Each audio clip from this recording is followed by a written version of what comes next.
There's a language the body speaks that changes with time. In our youth, it speaks of effortless power and boundless freedom.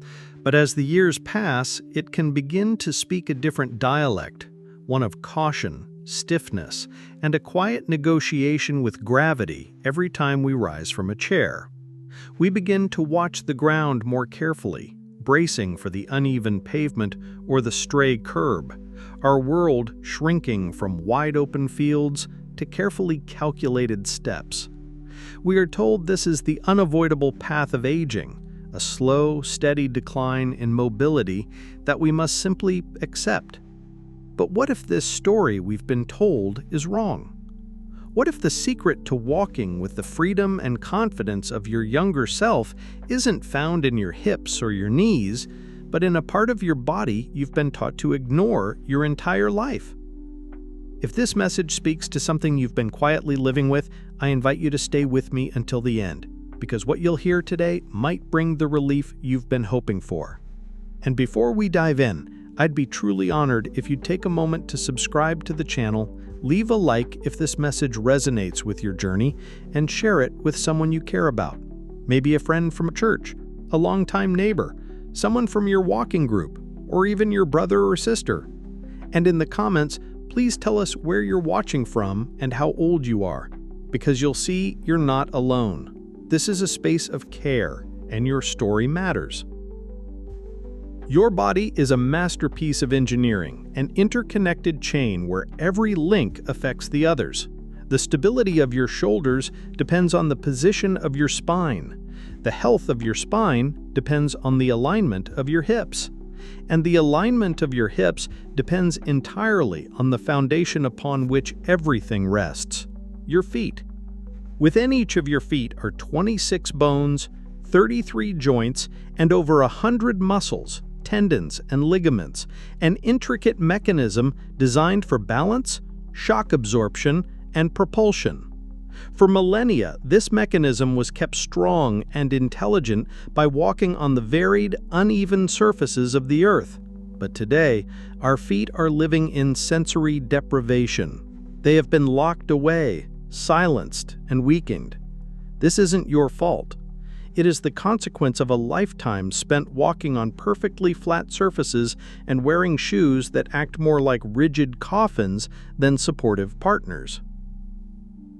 The single most destructive habit, the one that has silently eroded our natural mobility, is the belief that our feet need to be constantly protected and supported by rigid, cushioned footwear. From a young age, we encase our feet in these prisons, preventing the hundreds of thousands of nerve endings in our soles from feeling the ground and sending crucial information to our brain for balance.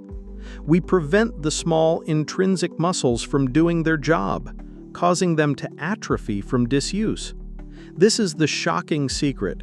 The very things we thought were helping us, the arch supports, the thick cushioning, the stiff soles, have been slowly deactivating our foundation.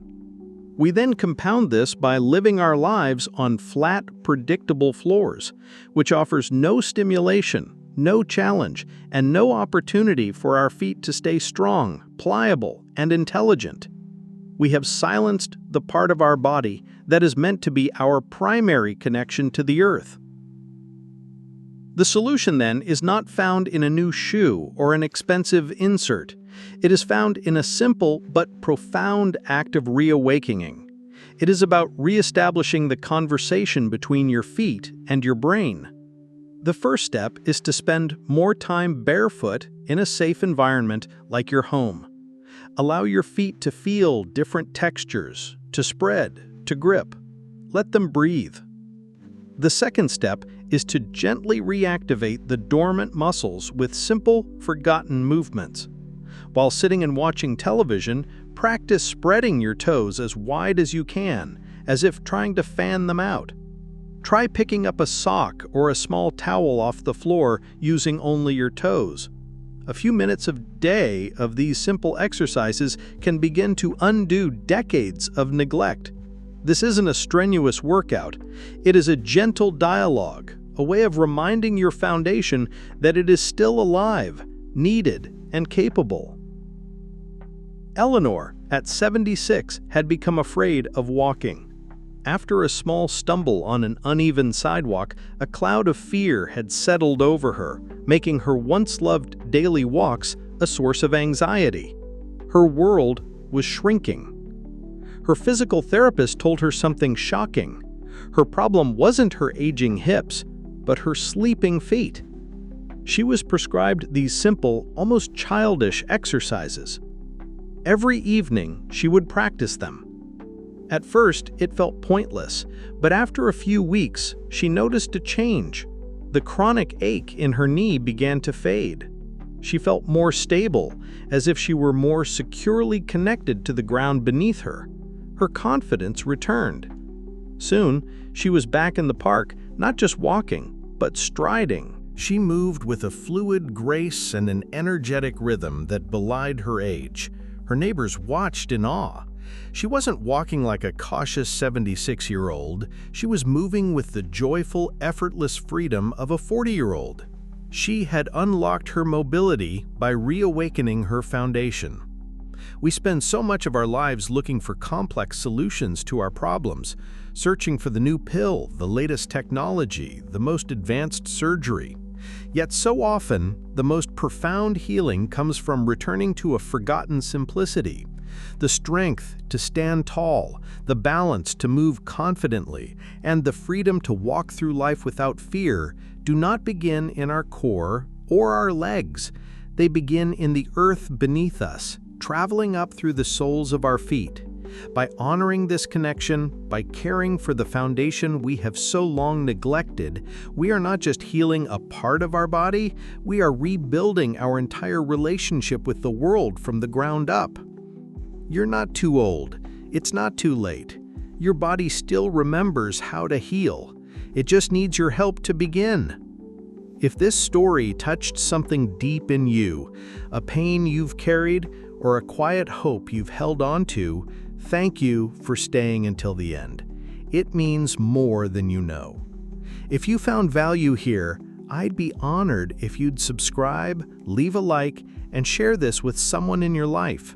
Maybe your sister, your neighbor, someone from your church, or an old friend who might need to hear that healing is still possible. And please, tell us in the comments, have you ever thought about the health of your feet? What has helped you improve your own balance and mobility? What are you still searching for? We read every word because this is a space for real stories, and yours matters. And if there's a topic you'd like us to explore next, please let us know. We're here to serve you.